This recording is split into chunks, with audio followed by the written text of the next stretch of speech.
चतुर्थ स्कंद अध्याय 13 से हम लोग पाठ कर रहे हैं।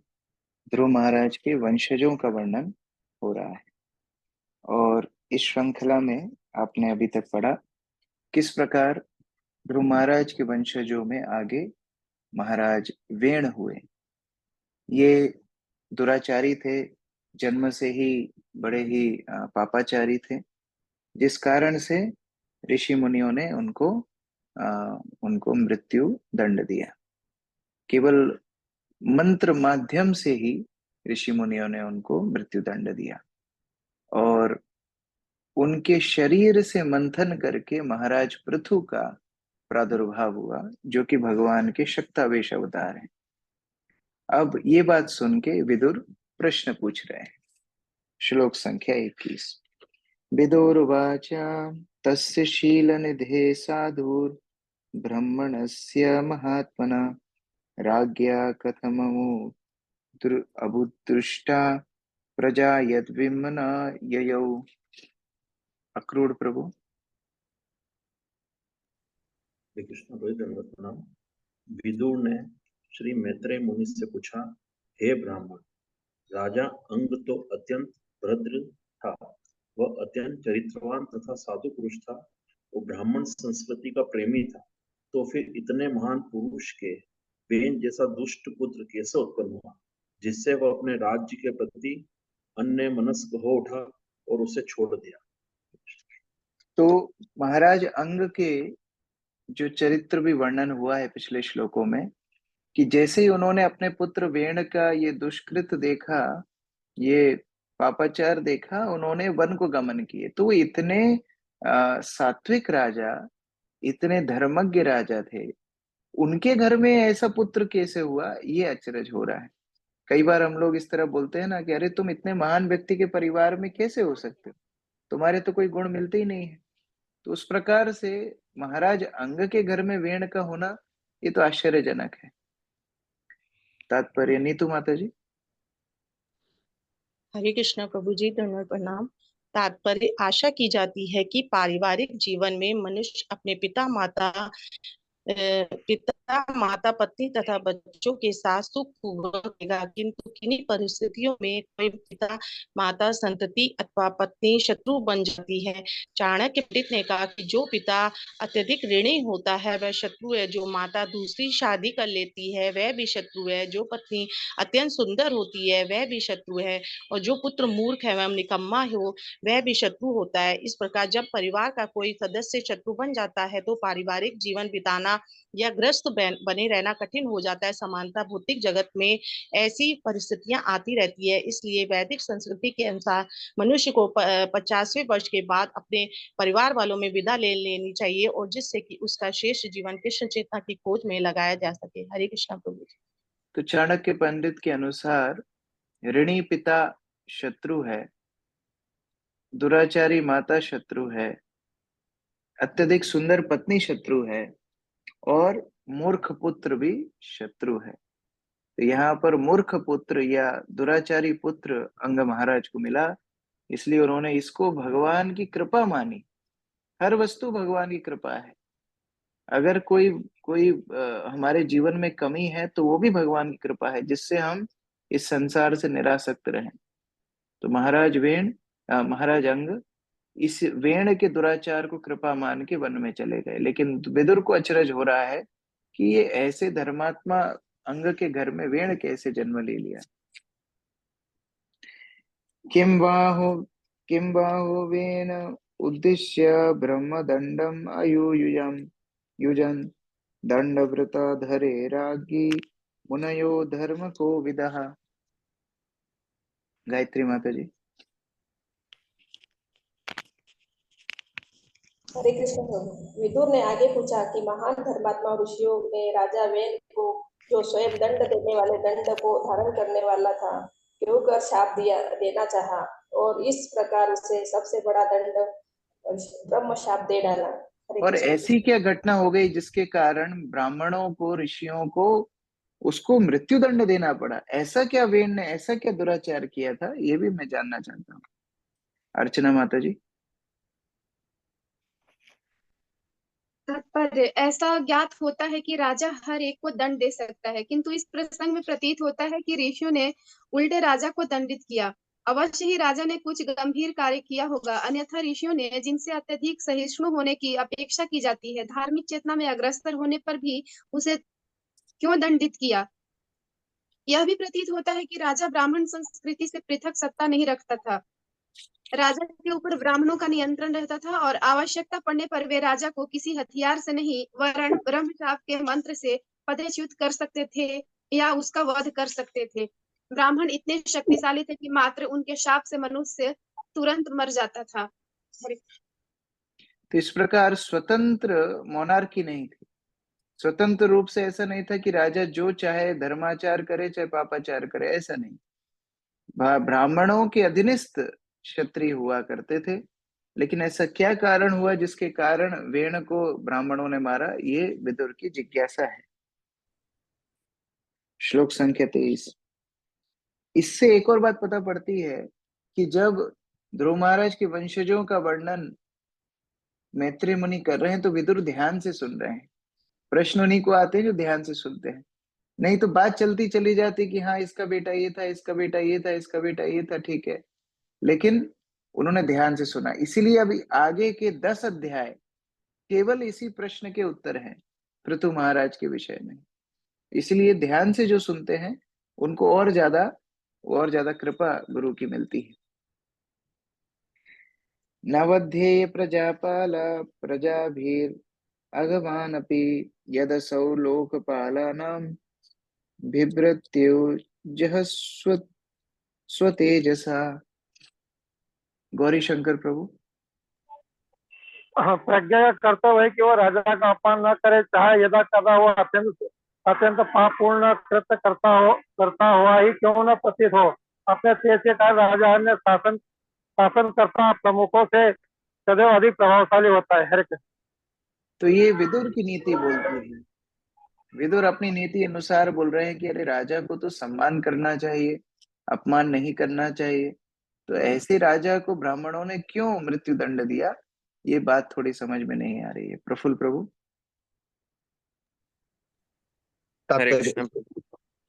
वैदिक सभ्यता के अनुसार राजा श्री भगवान का प्रतिनिधि होता है, वह नर नारायण कहलाता है, जो इस बात का सूचक है कि नारायण अर्थात श्री भगवान राजा के रूप में मानव समाज में प्रकट होते हैं।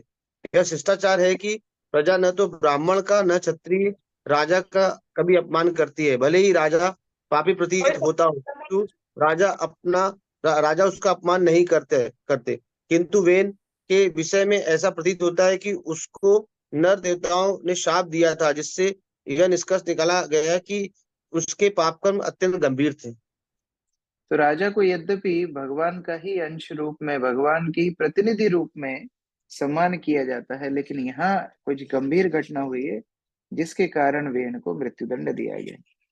एतदाख्याहि मे ब्रह्मन् सुनीतात्मज चेष्टितम् श्रद्धानाय भक्त्या त्वं परावरवित्तमः। रेखा माता जी।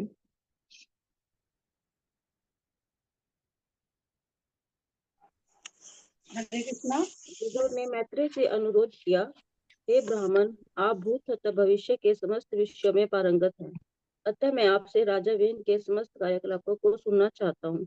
मैं आपका श्रद्धालु भक्त हूँ, अतः आप इसे विस्तार से कहें। हरे कृष्ण। मैं सुनने का इच्छुक हूँ, ऐसा मत सोचिए कि मैं जल्दी जल्दी खत्म करना चाहता हूँ। श्रद्धान, मेरे श्रद्धा है, मैं आपका भक्त हूँ, आपका शिष्य रूप में हूँ। आप मुझे विस्तार से वेण की कथा, पृथु महाराज की कथा सुनाई। तात्पर्य सुजाता माता जी।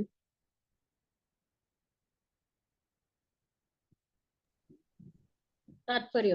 विदुर ने श्री मैत्रेय मुनि को अपना गुरु मान रखा था। शिष्य सदैव अपने गुरु से प्रश्न करता है और गुरु प्रश्नों का उत्तर देता है। शिष्य से अपेक्षा की जाती है कि वह भद्र तथा समर्पित हो। श्रील विश्वनाथ चक्रवर्ती ठाकुर ने कहा है कि जिस पर गुरु की कृपा होती है उस पर ईश्वर की कृपा होती है। जब तक शिष्य अत्यंत विनीत और समर्पित नहीं होता, गुरु दिव्य ज्ञान के सभी रहस्य प्रकट करने हेतु तत्पर नहीं होते। जैसा कि श्रीमद् भगवद गीता में कहा गया है, गुरु से ज्ञान प्राप्त करने की विधि में समर्पण, उत्सुकता तथा सेवा सम्मिलित है। हरे कृष्ण। तो ये गुरु और शिष्य के बीच का संबंध है। गुरु शिष्य के बीच का संबंध हमेशा आध्यात्मिक होता है, उसको कभी भौतिक नहीं बनाना चाहिए। ये आध्यात्मिक शिक्षा का संबंध है, इसलिए शिष्य गंभीर रूप से गुरु से जानने के लिए उत्सुक हो और गुरु भी गंभीर विषयों के ऊपर शिष्य को प्रशिक्षण करे। ये गुरु शिष्य के बीच का संबंध है। मैत्रेय उवाच अंगोस्वमेधं राजऋषिर् अजहार महाकृतुम् नाग न जाग्मुर्देवतस्तस्मिन् आहूत ब्रह्मवादिभिः। भूमिका माता जी। श्री मैत्रेय ने उत्तर दिया, हे विदुर, एक बार राजा अंग ने अश्वमेध नामक महान यज्ञ संपन्न करने की योजना बनाई। वहां पर उपस्थित समस्त सुयोग्य ब्राह्मण जानते थे कि देवताओं का आवाहन कैसे किया जाता है, किंतु उनके प्रयास के बावजूद भी किसी देवता ने न तो भाग लिया और न ही कोई उस यज्ञ में प्रकट हुआ। अभी यहाँ से इस श्लोक नंबर 25 से वेण की कथा और पृथु महाराज की कथा चलेगी। ये अध्याय और इसके आगे के 10 अध्याय, ये पूरे इसी विषय वस्तु यही है। ध्यान से कथा को सुनना है। महाराज अंग जो ध्रुव महाराज के वंशज हैं, महाराज अंग एक यज्ञ कर रहे हैं और ये अश्वमेध यज्ञ में यद्यपि बहुत कुछ प्रयास किए, लेकिन फिर भी कोई भी देवता आकर के आहुति नहीं ले रहे हैं। क्या गड़बड़ हुई आगे हम देखेंगे। तात्पर्य अमित प्रभु। तात्पर्य, वैदिक यज्ञ सामान्य कृत्य नहीं होता। ऐसे यज्ञों में देवता भी सम्मिलित होते थे और इन कृत्यों में जिन पशुओं की बलि दी जाती थी उनको नवीन जीवन मिलता था। इस कली काल में कोई शक्तिशाली ब्राह्मण नहीं है जो देवताओं का आह्वान कर सके अथवा पशुओं को नया जीवन दान दे सके।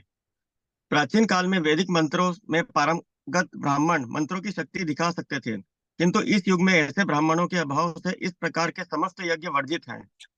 जिस यज्ञ में घोड़ों की बलि दी जाती थी वह अश्वमेध यज्ञ कहलाता था। कभी कभी गायों की भी बलि गवालभ खाने हेतु नहीं वरन मंत्रों की शक्ति द्वारा नया जीवन प्रदान करने हेतु दी जाती थी। अतः इस युग में एकमात्र व्यवहारिक यज्ञ संकीर्तन यज्ञ अर्थात 24 घंटे हरे कृष्ण मंत्र का संकीर्तन करना है। हरे कृष्ण प्रभु जी। इस प्रकार प्रभुपाद बोल रहे हैं, बड़े बड़े अनुष्ठानों में भी गलतियां होती हैं।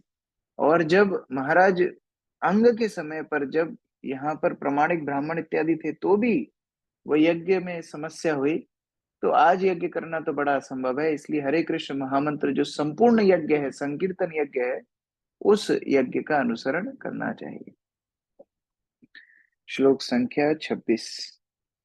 तमोचोर्विस्मितस्तत्र यजमानम् अथार्त्वजित्विज हविंसि हूयमानानि नाते गृह्णन्ति देवता। रंगनी प्रिया माता जी। हरे कृष्ण प्रभु जी। तब यज्ञ में लग गए पुरोहितों ने राजा अंग को सूचित किया, हे राजन, हम यज्ञ में विधि पूर्वक शुद्ध घी की आहुति दे रहे हैं, किंतु हमारे सारे यत्नों के बावजूद देवतागण उसे स्वीकार नहीं कर रहे हैं। हरे कृष्ण। तो ब्राह्मणों ने बोला, हम तो पूरा प्रयास कर रहे हैं, कोई मिलावट नहीं है, कोई अशुद्धि नहीं है, फिर भी देवता प्रकट नहीं हो रहे। राजन हविंसि दुष्टानि श्रद्धया साधितानि ते छन्दांसयात यामानि योजितानि धृताव्रतै। नमिता माता जी। हे राजन, हमें ज्ञात है कि आपने अत्यंत श्रद्धा तथा सावधानी से यज्ञ की सारी सामग्री एकत्र की है और वह दूषित नहीं है। हमारे द्वारा उच्चारित वैदिक मंत्रों में भी किसी प्रकार की कमी नहीं है, क्योंकि यहाँ उपस्थित सभी ब्राह्मण तथा पुरोहित योग्य हैं और समस्त कृत्यों को ठीक से कर भी रहे हैं। हरे कृष्ण प्रभु जी। तो गलती पकड़ में नहीं आ रही है, मंत्रोच्चारण ठीक हो रहे हैं, सारी क्रियाएं ठीक हो रही हैं, ब्राह्मण भी प्रमाणित हैं, फिर क्या समस्या है? क्यों कुछ देवता स्वीकार नहीं कर रहे हैं? ये गलती पकड़ में नहीं आ रही। श्याम गोविंद प्रभु जी। वेदविद ब्राह्मण लोग वैदिक मंत्रों का ठीक से उच्चारण करते हैं। मंत्र तथा संस्कृत शब्द दोनों का सही से उच्चारण होना चाहिए, अन्यथा मंत्र सफल नहीं होगा। इस युग में ब्राह्मण लोग ना तो संस्कृत भाषा में दक्ष हैं और ना उनका व्यवहारिक जीवन शुद्ध है, किंतु हरे कृष्ण महामंत्र का जप करने से, यज्ञ करने से प्राप्त होने वाला सर्वोच्च लाभ प्राप्त हो सकता है। यदि हरे कृष्ण मंत्र का ठीक से उच्चारण ना किया जाए तो भी इसमें इतनी शक्ति है कि जप कर्ता को लाभ होता ही है। हरे कृष्ण। तो यहाँ पर प्रभुपाद बता रहे हैं कि जब तक वैदिक मंत्रों का सटीक उच्चारण ना हो वो फलित नहीं होते, लेकिन हरे कृष्ण महामंत्र इतना पवित्र है, यदि कोई इसका उच्चारण ठीक से ना भी कर पाए किसी कारण से, तो भी ये फल प्रदायक है। इसलिए ये हरे कृष्ण महामंत्र का आश्रय लेकर के अपना जीवन सफल करना चाहिए। ना विदामेह देवानां हेलनम विहमणीवपि यन् गृह्णन्ति भगान् स्वान् ये देवा कर्म साक्षिणः। सुरेखा माता जी। हरे कृष्णा प्रभु जी। हे राजन, हमें ऐसा कोई कारण नहीं दिखता जिससे देवता गण अपने आप को किसी प्रकार से अपमानित या उपेक्षित समझ सके, तो भी यज्ञ से साक्षी देवता अपना भाग ग्रहण नहीं कर रहे हैं। हमारी समझ में नहीं आता कि ऐसा क्यों है। राहुल प्रभु। हरे कृष्ण। तात्पर्य यहाँ पर इंगित किया गया है कि यदि पुरोहित किसी प्रकार की असावधानी करता है तो देवता यज्ञ का अपना भाग ग्रहण नहीं करते। इसी प्रकार भक्ति में सेवा में होने वाले अपराध सेवा अपराध कहलाते हैं। जो लोग मंदिर में श्री राधा कृष्ण विग्रह की पूजा करते हैं उन्हें ऐसे अपराधों से बचना चाहिए। इन सेवा अपराधों का वर्णन भक्ति रसामृत सिंधु पुस्तक में मिलेगा। यदि हम विग्रह पर केवल सेवा करते सेवा अपराध पर नहीं तो ही श्री राधा कृष्ण से भक्त मन वाले विधियां नहीं बनानी चाहिए, वरन स्वच्छता के विधि विधानों का ध्यान रखना चाहिए, तभी भेंटें स्वीकार की जाए। तो यहाँ पर प्रभुपाद बता रहे हैं केवल यज्ञ में ही नहीं, विग्रह अर्चना में भी अपराध होते हैं, और जब तक इन अपराधों से मुक्त होकर के कोई भगवान की सेवा ना करे वो सेवा पूर्ण नहीं मानी जाती। मैत्रेय उवाच अंगो द्विवचः श्रुत्वा यजमानः सुदुर्गुणः तत्प्रष्टुं विरसृजत् वंशा सदस्यांस्तद् अनुज्ञया। प्रमोदानंद प्रभु जी। मैत्रेय ने बताया कि पुरोहितों के इस कथन को सुनकर राजा अंग अत्यधिक खिन्न उठा। तब उसने पुरोहितों से कुछ कहने की अनुमति मांगी और यज्ञ स्थल में उपस्थित समस्त पुरोहितों से उसने पूछा। हरे कृष्ण। तो ये सुन के स्वाभाविक है, महाराज अंग परेशान हुए कि जब कोई गलती नहीं है तो फिर क्यों भगवान हमारी या देवता हमारी सेवा स्वीकार नहीं कर रहे हैं। आगे अंग ने बोला, नागच्छन्ति आहुता देवा न गृह्णन्ति गृहाणिह सदसस्पतयो ब्रूता किम अवद्यं मया कृतम्। यामिनी माता जी।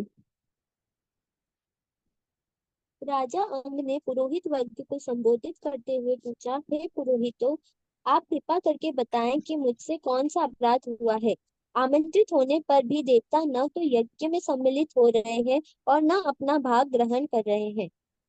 तो अंग को लगा कि देखो, अगर आपकी गलती नहीं है तो मेरी गलती है, यदि पुरोहित की गलती नहीं तो यजमान की गलती है, किसी की तो गलती है। तो अगर आप लोग शुद्ध हैं, आपके उच्चारण शुद्ध हैं, तो मेरी गलती होगी, तो अब मेरी गलती बताइए जिस कारण से यज्ञ संपन्न नहीं हो रहा है। सदसस्पतयः ऊचुः नरदेवेह भवतो नाघं तावन्मनः स्थितम् अस्तेकं प्रक्तं मघ्यं यदि दृक्त्वमप्रजा। आशा माता जी। प्रधान पुरोहितों ने कहा, हे राजन, हमें तो आपके इस जीवन में आपके मन से किया गया कोई भी पाप कर्म नहीं दिखता, अतः आप तनिक भी अपराधी नहीं है, किंतु हमें दिखता है कि आपने पूर्व जन्म के पाप कर्म किए हैं जिनके कारण समस्त गुणों के होते हुए भी आप पुत्रहीन हैं। तो इस जन्म में यद्यपि कोई पाप नहीं दिख रहा है, लेकिन पूर्व जन्म में जरूर ऐसा लग रहा है कि कुछ पाप किए हैं, क्योंकि आपको कोई संतान नहीं। सरिता माता जी।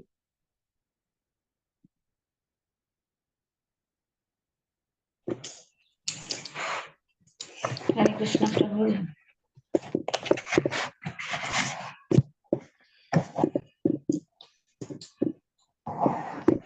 विवाह करने हेतु तो यही से प्रभु, विवाह करने का उद्देश्य पुत्र उत्पन्न करना होता है, क्योंकि पिता तथा पूर्वज यदि नरक के बद्ध जीवन में पड़े हो तो उससे उबारने हेतु पुत्र अनिवार्य है। इसीलिए चाणक्य पंडित ने कहा, पुत्रहीनं गृहं शून्यम, पुत्र के बिना विवाहित जीवन निर्दयनीय है। राजा अंग अत्यंत पवित्र राजा थे, किंतु अपने पूर्व कर्मों के कारण उन्हें पुत्र प्राप्त नहीं हुआ। अतः यह निष्कर्ष निकलता है कि यदि किसी को पुत्र उत्पन्न नहीं होता तो यह उसके पूर्व पापमय जीवन का फल है। कृष्ण। तो पुत्रार्थे क्रियते भार्या, विवाह का उद्देश्य है संतान उत्पत्ति। यहाँ पर महाराज अंग के कोई संतान पुत्र नहीं है, तो ब्राह्मण इत्यादि बोल रहे हैं हो सकता है ये आपके पूर्व कर्म के कारण हो रहा है। तथा साध्य भद्रम ते आत्मानं सुप्रजं नृपा, इष्टस्ते पुत्र कामस्य पुत्रं दास्यते यज्ञ भोग। विनोद प्रभु। हरे कृष्ण प्रभु जी, मंडल प्रणाम। हे राजन, आपका कल्याण हो। आप पे कोई पुत्र नहीं है, अतः यदि आप तुरंत भगवान से प्रार्थना करें और पुत्र मांगें तथा यदि इस कार्य के लिए यज्ञ करें तो यज्ञ भोक्ता भगवान आपकी कामना को पूर्ण करेंगे। हरे कृष्ण। तो ब्राह्मण बोल रहे हैं कि आप इस यज्ञ के उद्देश्य से पुत्र की ही प्राप्ति कर लीजिए, क्योंकि लग रहा है कि पुत्र न होने के कारण आपका जीवन पूर्ण नहीं है। तथा स्वभागे ध्येयानि गृह्ष्यन्ति दिवौकसा, यद यज्ञ पुरुषः साक्षात् अपत्याय हरिप्रीता। आरती माता जी, अनुवाद तात्पर्य। जब समस्त यज्ञों के भोक्ता श्री हरि को पुत्र की कामना पूरी करने हेतु आमंत्रित किया जाएगा तो सभी देवता उनके साथ आएंगे और अपना अपना यज्ञ भाग ग्रहण करेंगे। तात्पर्य, जब भी कोई यज्ञ किया जाता है तो उसका उद्देश्य समस्त यज्ञों के भोक्ता भगवान श्री विष्णु को प्रसन्न करना होता है। और जब भगवान श्री विष्णु यज्ञ स्थल में आने हेतु राजी हो जाते हैं तो सभी देवता स्वतः अपने स्वामी का अनुगमन करते हैं और ऐसे यज्ञों में उनका भाग उन्हें मिलता है। कहने का तात्पर्य यह है कि यज्ञ देवताओं को नहीं वरन भगवान श्री विष्णु को प्रसन्न करने के निमित्त किए जाते हैं। तो देवताओं को बुलाने की अलग अलग पृथक प्रयास ना करते हुए ब्राह्मण बोल रहे हैं आप भगवान हरि को बुलाइए। भगवान हरि का आह्वान करेंगे, सभी देवता अपने आप साथ में आ जाएंगे। तथा स्वभाग ध्येयानि गृह्ष्यन्ति दिवौकसा। अच्छा, ये हो गया था 34। तांस्तान कामन हरिर्दद्यात् यन् कामयते जना, आराधितो यथैवैष तथा पुंसां फलोदया। ओजस्विनी माता जी। यज्ञों का कर्ता जिस कामना से श्री भगवान की पूजा करता है उसकी वह कामना पूरी होती है। तो ये कर्मकांड का सिद्धांत है, आप जो इच्छा करेंगे वह इच्छा पूरी होगी। तो अगर आप भगवान को यज्ञ अर्पण कर रहे हैं पुत्र कामेष्टि के रूप से, तो पुत्र आपको प्राप्त हो जाएगा। आयुष प्रभु, तात्पर्य। श्रीमद् भगवद गीता में श्री भगवान कहते हैं कि वे पूजा करने वालों को उसकी इच्छा के अनुसार आशीर्वाद देते हैं। पूर्ण पुरुषोत्तम भगवान समस्त बद्ध जीवों को इस भौतिक जगत में अपने अपने ढंग से कर्म करने की पूरी छूट देते हैं, किंतु वे अपने भक्तों से कहते हैं कि मन मना कर्म न करें, बल्कि उनके लिए यही श्रेष्ठकर होगा कि वे उनकी शरण में आए, क्योंकि वे भक्तों का भार स्वयं उठाएंगे। एक भक्त तथा सकाम कर्मी के बीच यही अंतर है। सकाम कर्मी मात्र अपने कर्मों का फल भोगता है, किंतु भक्त श्री भगवान के निर्देशन में भक्ति मार्ग पर अग्रसर होता हुआ जीवन का परम लक्ष्य अपने घर अर्थात श्री भगवान के परम धाम वापस जाना प्राप्त करता है। इस श्लोक में महत्वपूर्ण शब्द कामान है, जिसका अर्थ है इंद्रियों को तृप्त करने वाली इच्छाएं। भक्त समस्त कामों से रहित होता है, वह तो अन्य अभिलाषिता शून्य होता है, अर्थात भक्त तो इंद्र तृप्ति की समस्त अभिलाषाओं से रहित होता है। उसका एकमात्र लक्ष्य भगवान की इंद्रियों को तुष्ट करना होता है। एक कर्मी तथा भक्त में यही अंतर है। तो यद्यपि कर्मी अपने कर्मकांडी अनुष्ठानों के उद्देश्य अपने कर्म इच्छाओं को पूरा करने के लिए करते हैं, लेकिन भक्त ऐसी इच्छाएं नहीं करता। भक्त तो केवल भगवान को प्रसन्न करने के लिए कोई भी कर्म करता है और भगवत प्राप्ति उससे होती है। जो भक्त पढ़ना चाहते हैं हैंड रेज कर सकते हैं, जिनको मौका नहीं मिला। आगे, इति व्यवसिता विप्रस्तस्य राज्ञा प्रजातये पुरुदाशं निरवपं शिपीविष्टाय विष्णवे। यस, मंजू माता जी। इस प्रकार राजा अंग को पुत्र प्राप्ति करने के लिए उन्होंने घट घट वासी भगवान विष्णु को आहुतियां अर्पित करने का निश्चय किया। तो उन्होंने देवताओं को प्रसन्न करने के पृथक प्रयास छोड़े और भगवान विष्णु को प्रसन्न करने में लग गए, और इच्छा थी कि पुत्र की प्राप्ति हो। तात्पर्य भूपेंद्र प्रभु। हरे कृष्ण जी। यांत्रिक अनुष्ठानों के अनुसार कभी कभी यज्ञ स्थल पर पशुओं की बलि दी जाती है। ऐसे पशुओं की बलि उन्हें मारने के लिए नहीं, अपितु उन्हें नया जीवन प्रदान करने के लिए दी जाती है। ऐसा कार्य प्रयोग स्वरूप होता था, जिससे यह देखा जा सके कि वैदिक मंत्रों का सही सही उच्चारण हो रहा है या नहीं।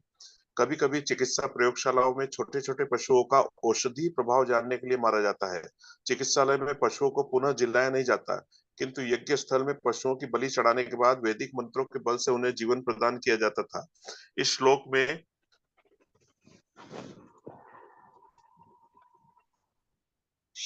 शिपीविष्टाय शब्द व्यवहृत हुआ है। शिपी का अर्थ है यज्ञाग्नि की ज्वाला। यदि यज्ञ अग्नि की ज्वाला में आहुतियां डाली जाती है तो भगवान विष्णु वहां ज्वाला के रूप में उपस्थित रहते हैं, इसलिए विष्णु को शिपीविष्टा कहा गया है। हरे कृष्ण।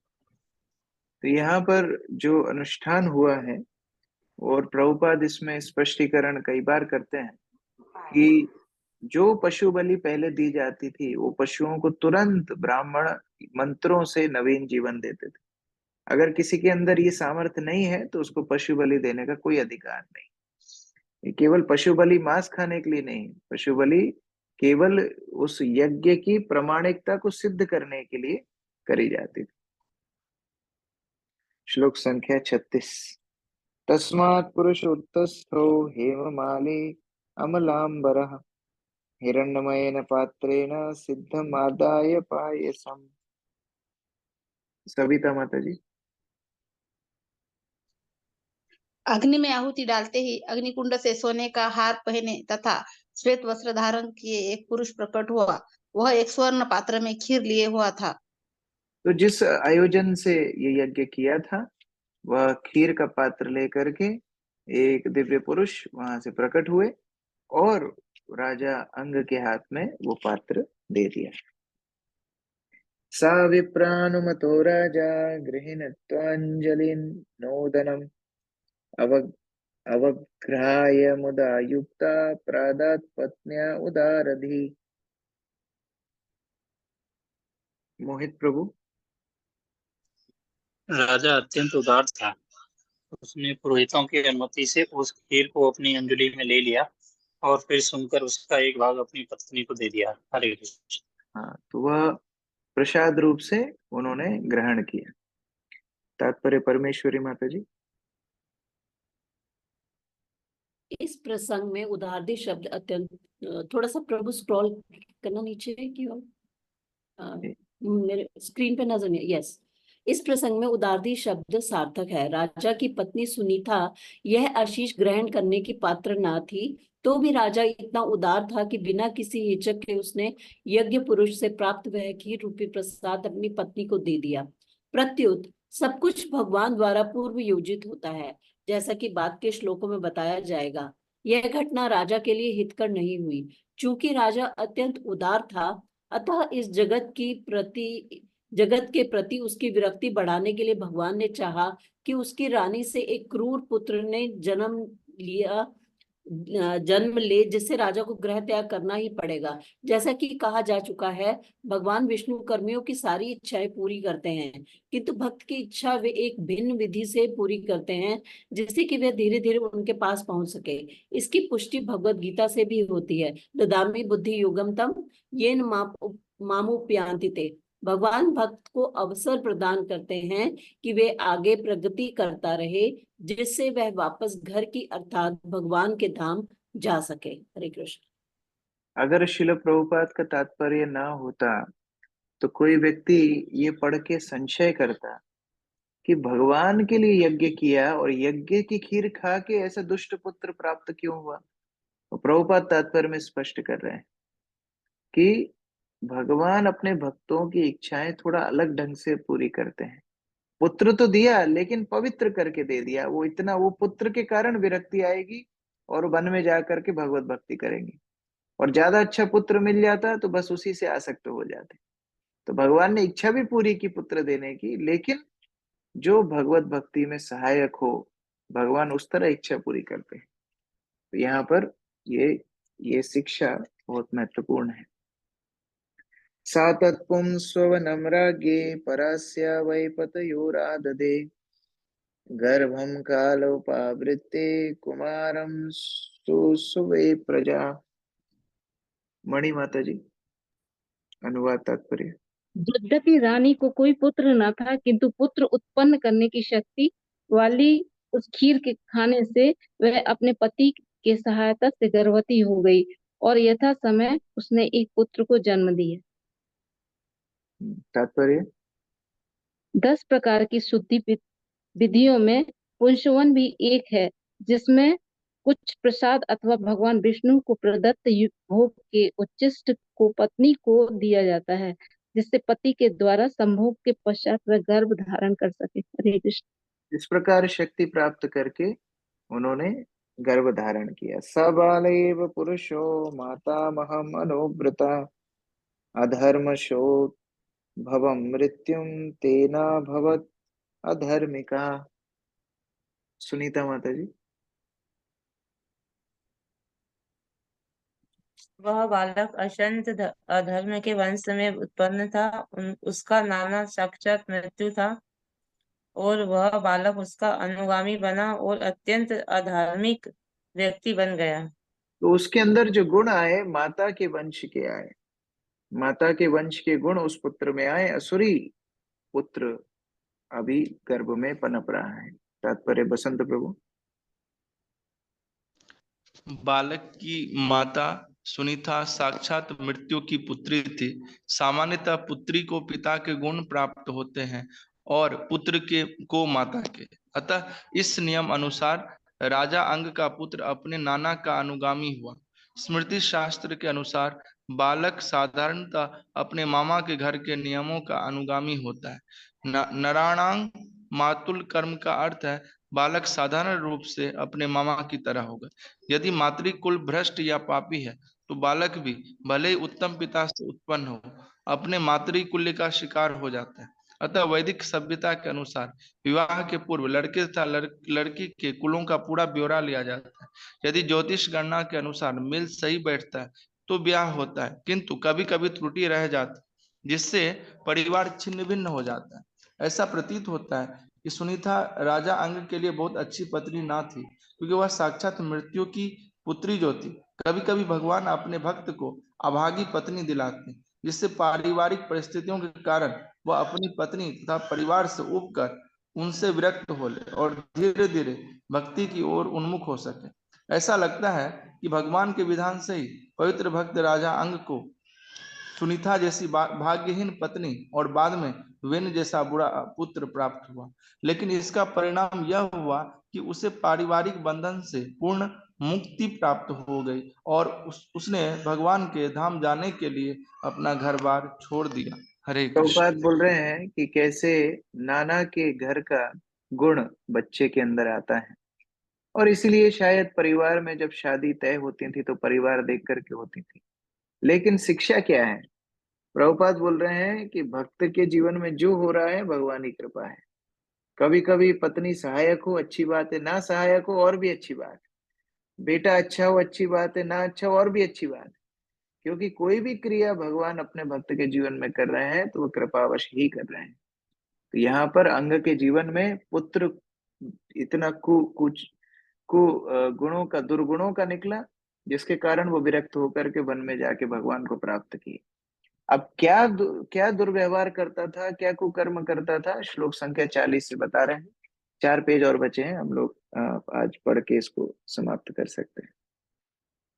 ससारशनम् उद्यम्य मृगायुर्वनगोचरा हन्त्या साधुर्मृगन्धीनं वेणुसा इति अरोचनः। हरिप्रिया माता जी। वह दुष्ट बालक धनुष बाण चढ़ाकर जंगल में जाता और वृथा ही निर्दोष दीन हिरणों को मार डालता। ज्यों ही वह आता कि सभी लोग चिल्ला उठते, वह आया क्रूरवीर, वह आया क्रूरवीर। तो यहाँ पर बता रहे हैं कि जब बालक था, छोटा बालक था, तब भी उसके अंदर इतनी क्रूरता थी कि वृथा ही जाकर के निर्दोष हिरणों को मारना, जानवरों को मारना, लोगों को परेशान करना, और सब बड़ा विलाप करते थे अगर वो किसी स्थान पे जाता था। कितना दुर्भाग्य है हमारे प्रवेश से अगर लोग हाहाकार मचाने लगे, मतलब हमारा चरित्र, हमारा जीवन कितना दुर्भागा है। तात्पर्य अमित प्रभु।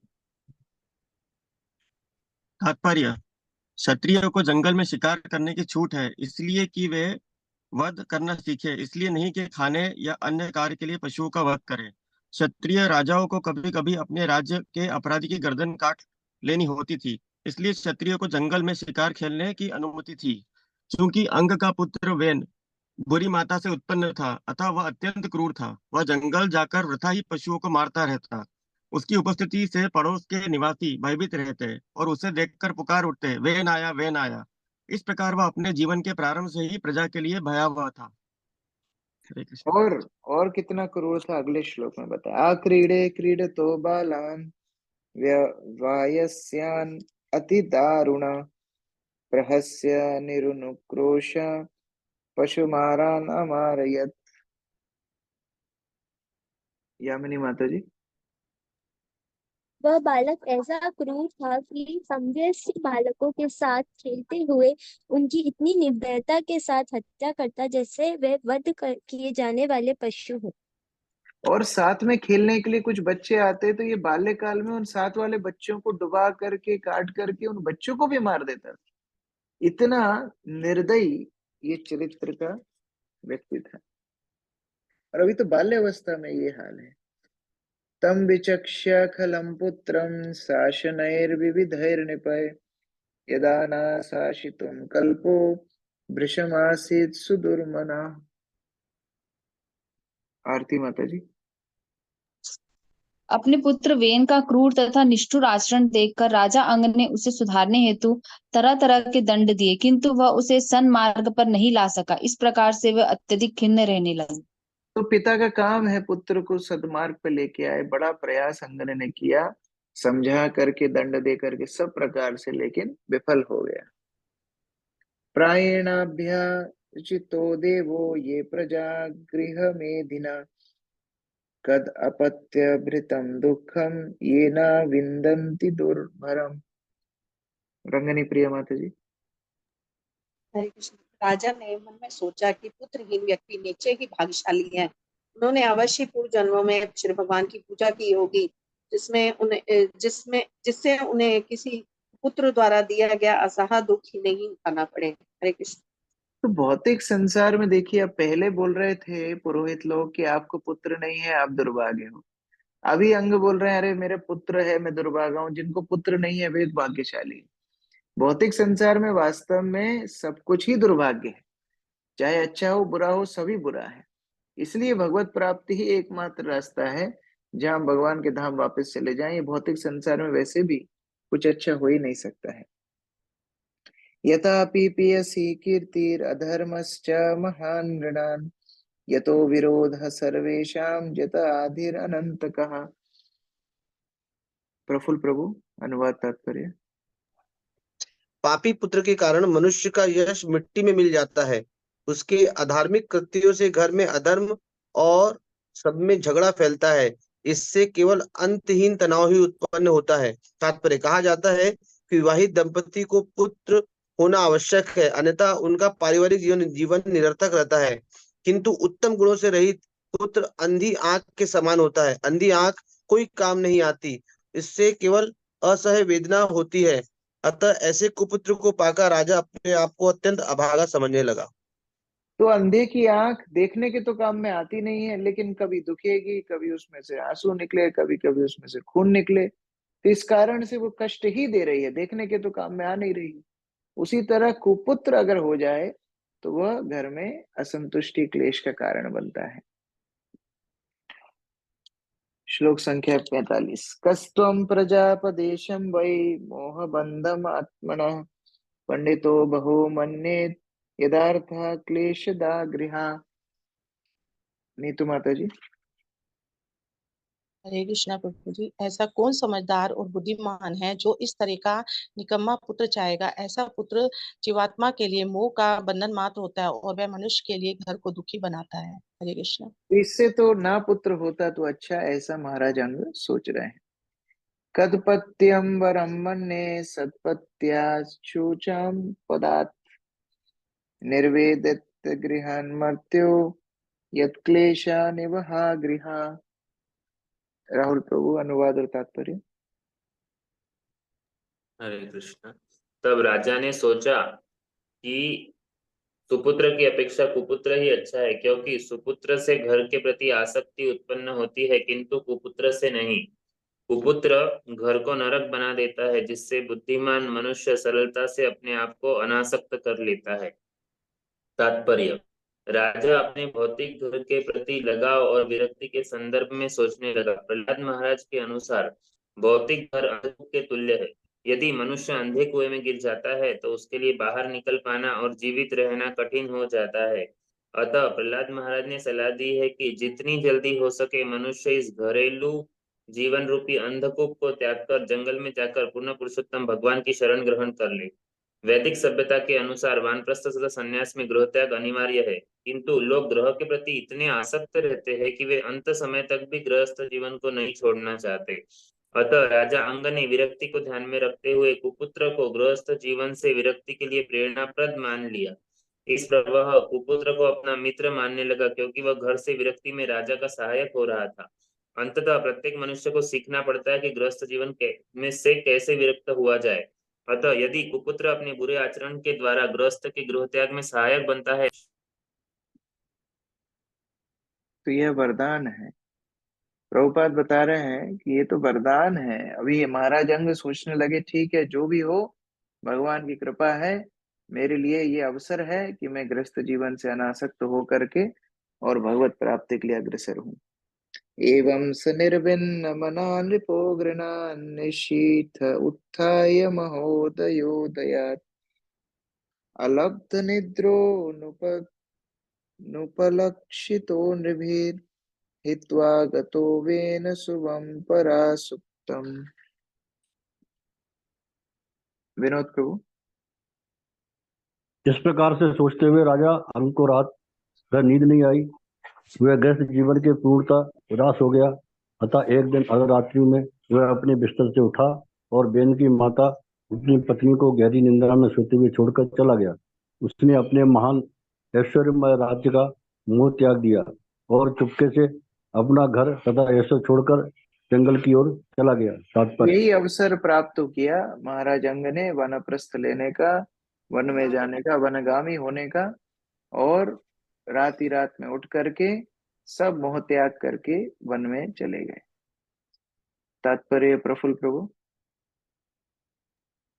इस श्लोक में आया हुआ महोदयोदयात शब्द सूचित करता है कि महान पुरुषों के आशीर्वाद से मनुष्य भौतिक ऐश्वर्य प्राप्त कर सकता है, किंतु जब वह भौतिक संपत्ति के प्रति अपनी आसक्ति को छोड़ देता है तो इसे महापुरुषों का और भी बड़ा आशीर्वाद मानना चाहिए।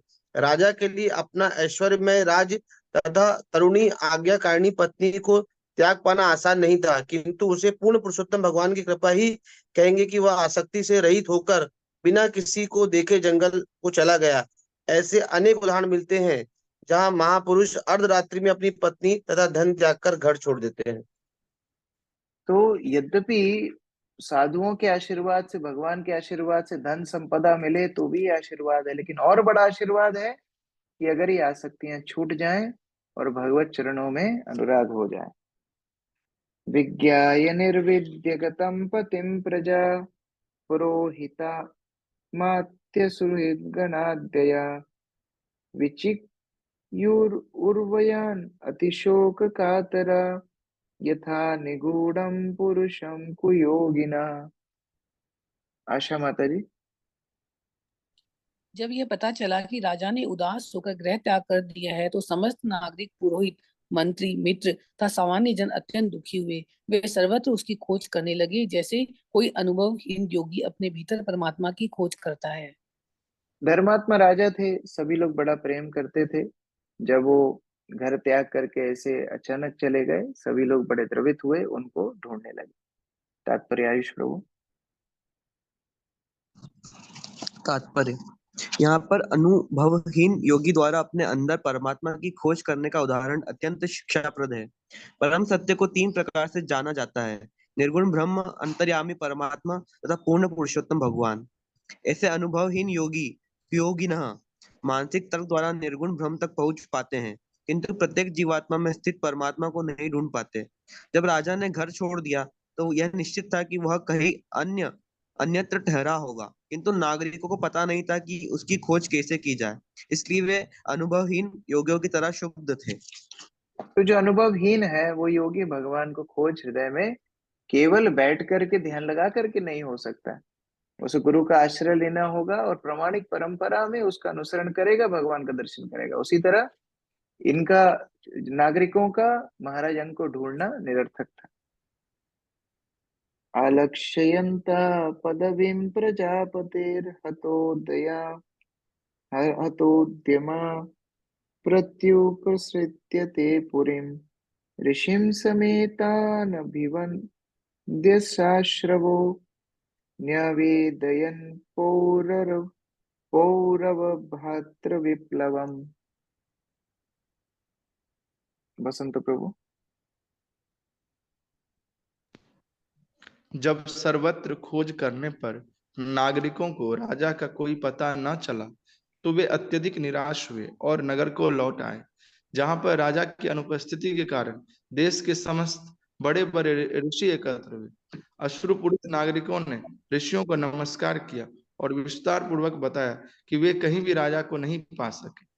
इस प्रकार श्रीमद् भागवत के चतुर्थ स्कंद के अंतर्गत ध्रुव महाराज के वंशजों का वर्णन नामक 13वें अध्याय के भक्ति वेदांत तात्पर्य पूर्ण हुए। हरे कृष्ण। राजा प्रजा को पुत्रवत प्रेम करते थे। जब प्रजा ने अपने पिता तुल्य राजा को नहीं प्राप्त किया तो बड़े दुखी हो गए। सभी लोग जा करके और ऋषि मुनि साधु संतों को, ब्राह्मणों को बताए हैं इस तरह कष्ट हमारे ऊपर आया है, आप कृपया करके मदद करें। हरे कृष्ण। ग्रंथराज श्रीमद् भागवतम की जय। श्री प्रभुपाद की। यस परमेश्वरी माता जी। हरे कृष्ण प्रभु जी, धन्यवाद प्रणाम प्रभु जी। श्लोक नंबर 23 में एक शब्द आया है तात्पर्य में, नर देवता, जैसे मतलब कि नर देवता के प्रति अपराध हुआ है ऐसा करके, तो वहां पे नर देवता का क्या मतलब है? नर देवता मतलब राजा, और नर देवता का मतलब प्रजा भी होता है, दोनों का ही अर्थ होता है।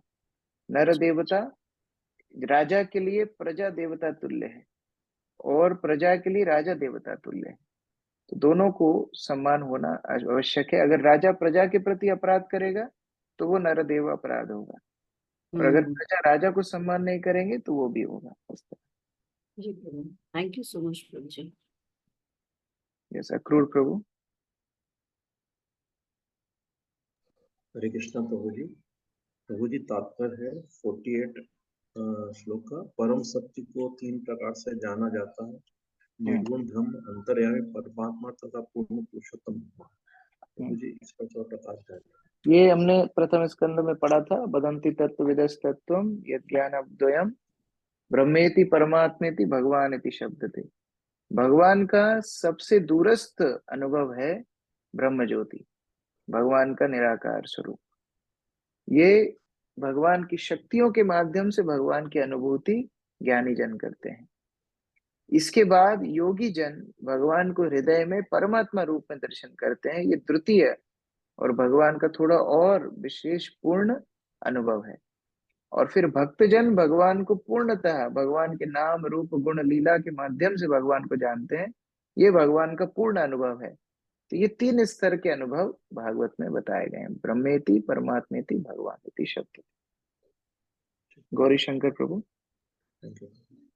प्रभु जी राजा अंग कौन थे? अभी आया था मेरा राजा अंग।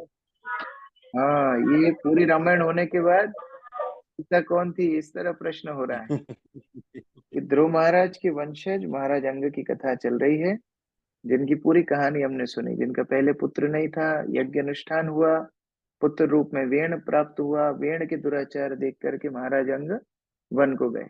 तो आप इस अध्याय को दोबारा पढ़िए, हाँ, फिर आपको इसका ज्ञान होगा। मधुसूदन प्रभु।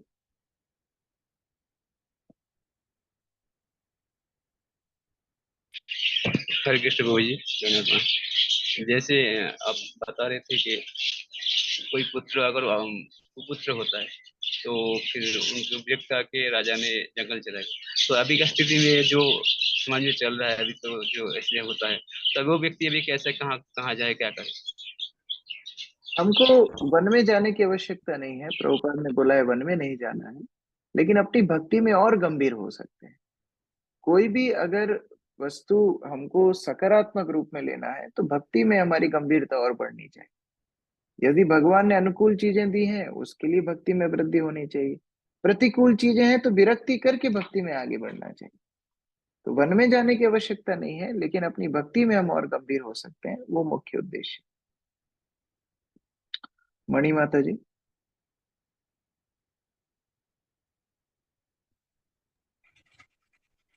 हरे कृष्ण प्रभु जी, प्रणाम।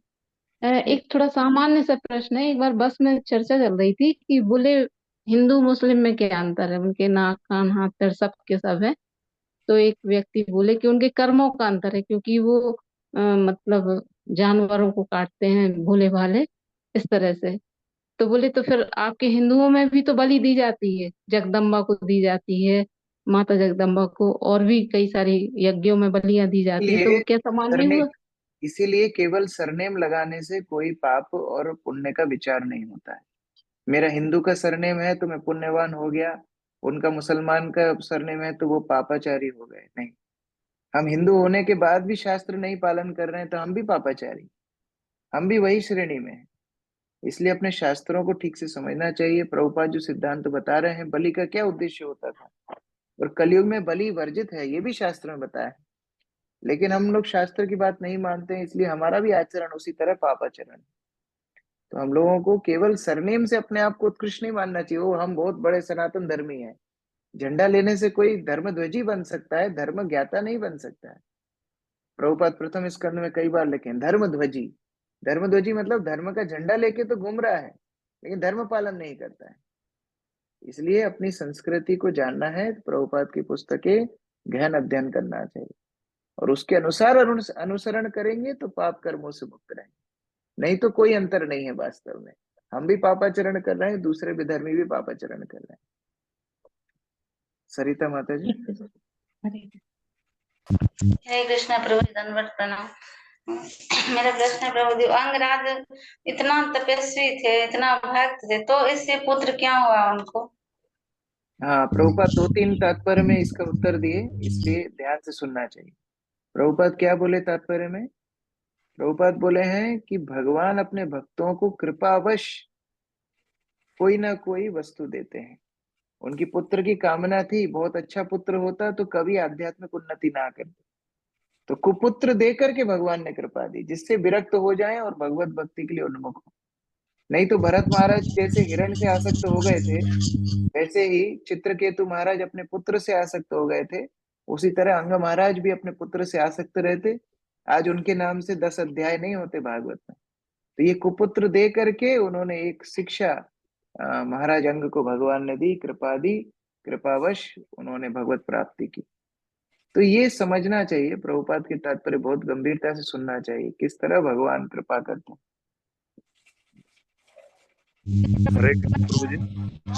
हम सब जो जैसे पुत्र हो जाते तो बोलते हैं गलती है, पापा किए इसीलिए से हो गया है। हाँ, दोबारा बोलिए, क्या बोल रहे हैं? मतलब इधर हम सबको जैसे पुत्र हो जाते हैं तो हम सब सोचते हैं क्या हम लोग बहुत पाप किए हैं इसलिए ऐसे पुत्र हुआ है।